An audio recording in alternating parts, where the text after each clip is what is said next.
દર વર્ષે ભગવાન દત્તાત્રેયની જન્મ જયંતિ માગસર માસમાં શુક્લ પક્ષની પૂર્ણિમાના દિવસે ઉજવવામાં આવે છે. ભગવાન દત્તાત્રેયને ત્રણેય દેવોના અવતાર માનવામાં આવે છે. દત્તાત્રેય બ્રહ્માજીના માનસ પુત્ર અત્રિ ઋષિના સંતાન છે. ભગવાન દત્તાત્રેયના સંબંધોમાં અનેક માન્યતાઓ પ્રચલિત છે.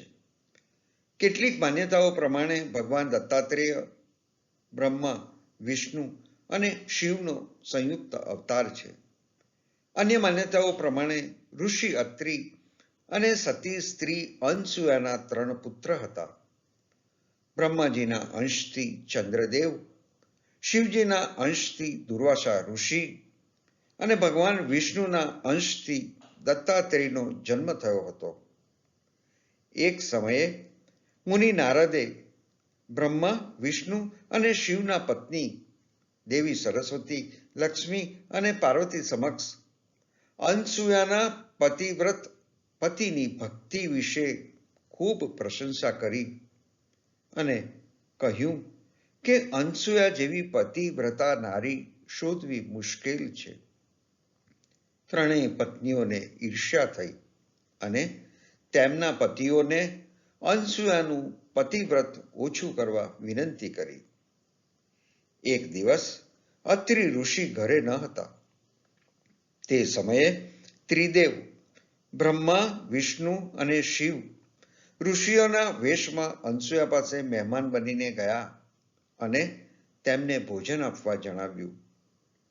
જ્યારે અનસુયા ભોજન આપવા માટે રાજી થઈ ગઈ ત્યારે બ્રહ્મા, વિષ્ણુ અને શિવે એક શરત મૂકી કે જો તે નિવૃત્ત થઈને તેમને ભિક્ષા આપશે તો જ તેઓ ગ્રહણ કરશે.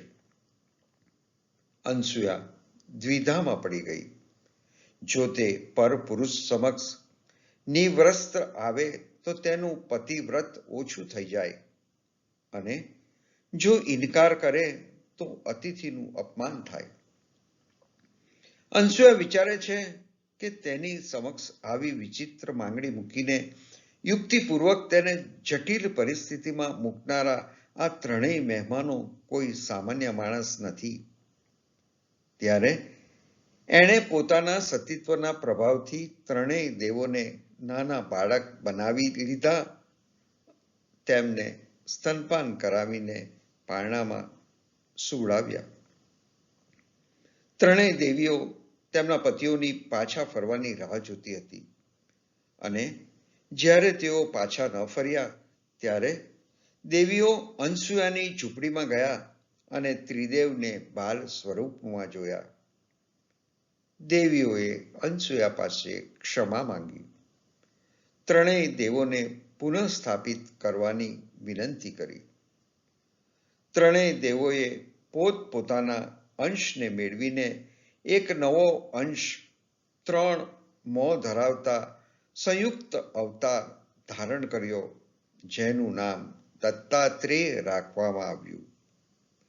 બીજી એક માન્યતા પ્રમાણે દેવો એમના મૂળ સ્વરૂપમાં આવે છે અને અનસુયાના પતિવ્રતની પ્રશંસા કરે છે અને સાથે જ અનસુયાને એક વરદાન આપે છે કે ત્રણેય ભગવાન અનસુયાના બાળક તરીકે જન્મ લેશે. પરિણામે બ્રહ્માજીના અંશથી ચંદ્રદેવ, શિવજીના અંશથી દુર્વાસા ઋષિ અને ભગવાન વિષ્ણુના અંશથી દત્તાત્રેયનો જન્મ થયો હતો. ભગવાન દત્તાત્રેયજીએ 24 ગુરુ બનાવ્યા હતા અને એમની પાસે શીખ લીધી હતી.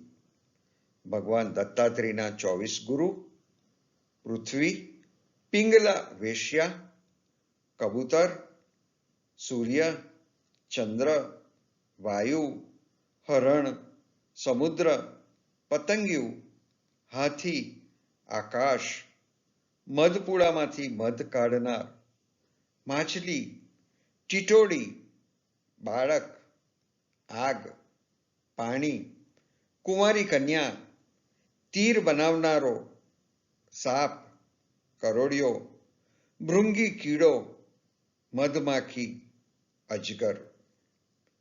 ભગવાન દત્તાત્રેય સાથે રહેતા 4 શ્વાન એટલે ધર્મ, અર્થ, કામ અને મોક્ષ, આ ચારેય બાબતનું જ્ઞાન આવશ્યક છે, કારણ કે આપણે સંસારમાં રહીએ છીએ. ધર્મ, અર્થ, કામ, મોક્ષનું જ્ઞાન મેળવીને તેનાથી અલિપ્ત રહીને કર્મના બંધનમાં ન બંધાઈને માનવી પોતાના જીવનને મુક્તિ માર્ગે લઈ જઈ શકે છે. ધન્યવાદ.